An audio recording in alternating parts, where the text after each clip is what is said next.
ರಾಜೀನಾಮೆ ಸಲ್ಲಿಸಿದ ನಂತರ ಸಿದ್ದರಾಮಯ್ಯ ಸೀದಾ ಹಾರಿದ್ದು ನವದೆಹಲಿಗೆ. ಆದರೆ ಮಾರ್ಗ ಮಧ್ಯೆ ಹವಾಮಾನ ವೈಪರೀತ್ಯದಿಂದಾಗಿ ಜೈಪುರದಲ್ಲಿ ಲ್ಯಾಂಡ್ ಆಗಿದ್ರು. ಈಗ ಮತ್ತೊಮ್ಮೆ ದೆಹಲಿಯನ್ನ ಅವರು ತಲುಪಿದ್ದಾರೆ ಅನ್ನುವಂಥ ಮಾಹಿತಿ ಲಭ್ಯವಾಗ್ತಾ ಇದೆ. ಇವರ ಬೆನ್ನಲ್ಲೇ ಡಿಸಿಎಂ ಡಿಕೆ ಶಿವಕುಮಾರ್ ಕೂಡ ಸಂಜೆ 7:30ರ ಫ್ಲೈಟ್ನಲ್ಲಿ ದೆಹಲಿಗೆ ಹಾರಿದ್ದಾರೆ.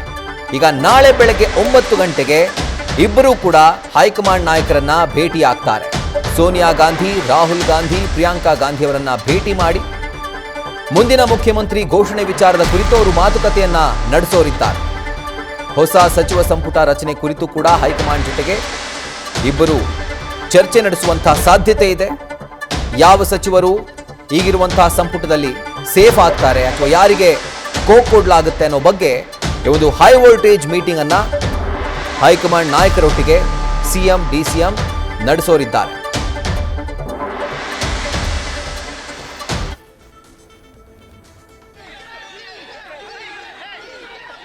ಜೈಪುರದಲ್ಲಿ ಲ್ಯಾಂಡ್ ಆದಂತಹ ಸಂದರ್ಭದಲ್ಲಿ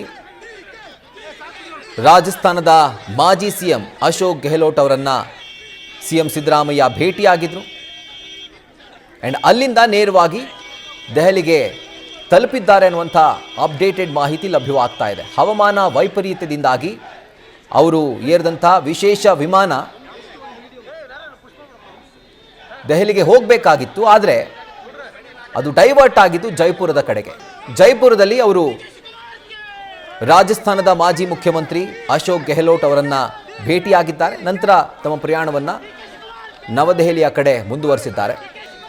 ಡಿಸಿಎಂ ಡಿಕೆ ಶಿವಕುಮಾರ್ ಕೂಡ ಸಂಜೆ 7:30ಕ್ಕೆ ಬೆಂಗಳೂರಿನ ಕೆಂಪೇಗೌಡ ಏರ್ಪೋರ್ಟ್ನಿಂದ ಫ್ಲೈಟ್ ಏರಿದ್ರು.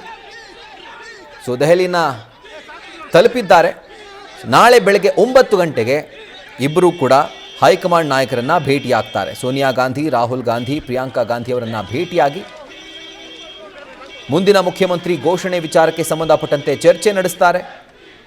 ಅದರ ಜೊತೆಗೆ ಸಚಿವ ಸಂಪುಟದ ಸರ್ಕಸ್ ಇದೆಯಲ್ಲ, ಅದರ ರಚನೆಯ ಸರ್ಕಸ್, ಅದರ ಕುರಿತಾಗಿ ಕೂಡ ಒಂದು ಮಹತ್ವದ ಮಾತುಕತೆಯನ್ನು ಅವರು ನಡೆಸ್ತಾರೆ.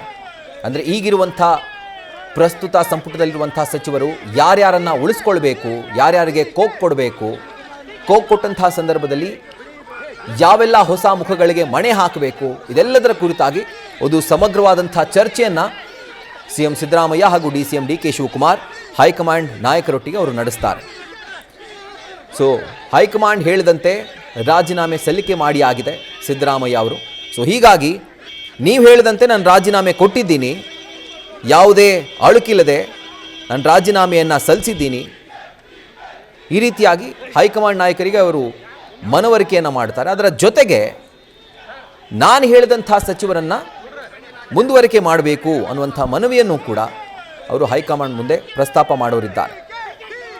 ಸೊ ಯಾವೆಲ್ಲ ನಿರ್ಧಾರಗಳನ್ನು ಹೈಕಮಾಂಡ್ ತೆಗೆದುಕೊಳ್ಳುತ್ತೋ ನನ್ನ ಪಾತ್ರ ಕೂಡ ಆ ನಿರ್ಧಾರಗಳಲ್ಲಿ ಇರಬೇಕು. ಕರ್ನಾಟಕ ರಾಜಕೀಯಕ್ಕೆ ಸಂಬಂಧಪಟ್ಟಂತೆ ಡಿಸಿಎಂ ಸ್ಥಾನಗಳು ಎಷ್ಟಿರಬೇಕು, ಯಾರ್ಯಾರನ್ನು ಡಿಸಿಎಂ ಆಗಿ ಆಯ್ಕೆ ಮಾಡಬೇಕು, ಅದರ ಜೊತೆಗೆ ಪ್ರದೇಶವಾರು ಡಿಸಿಎಂ ಹಂಚಿಕೆ ಆಗುತ್ತಾ, ಸಮುದಾಯವಾರು ಡಿಸಿಎಂ ಹಂಚಿಕೆ ಆಗುತ್ತಾ, ಇದೆಲ್ಲದರ ಕುರಿತಾಗಿ ಅಂದರೆ ಹೊಸ ಸರ್ಕಾರದ ಕಂಪ್ಲೀಟ್ ಬ್ಲೂ ಪ್ರಿಂಟನ್ನು, ಆ ಸ್ಟ್ರಕ್ಚರನ್ನು ಯಾವ ರೀತಿಯಾಗಿ ಇರಬೇಕು ಅನ್ನೋದರ ಕುರಿತಾಗಿ ನಾಳೆ ಒಂದು ಮೇಜರ್ ಡಿಸ್ಕಷನ್ ನಡೆಯುವಂಥ ಒಂದು ಸುದ್ದಿ ಈಗ ದೆಹಲಿಯಿಂದ ಬರ್ತಾ ಇರುವಂಥದ್ದು.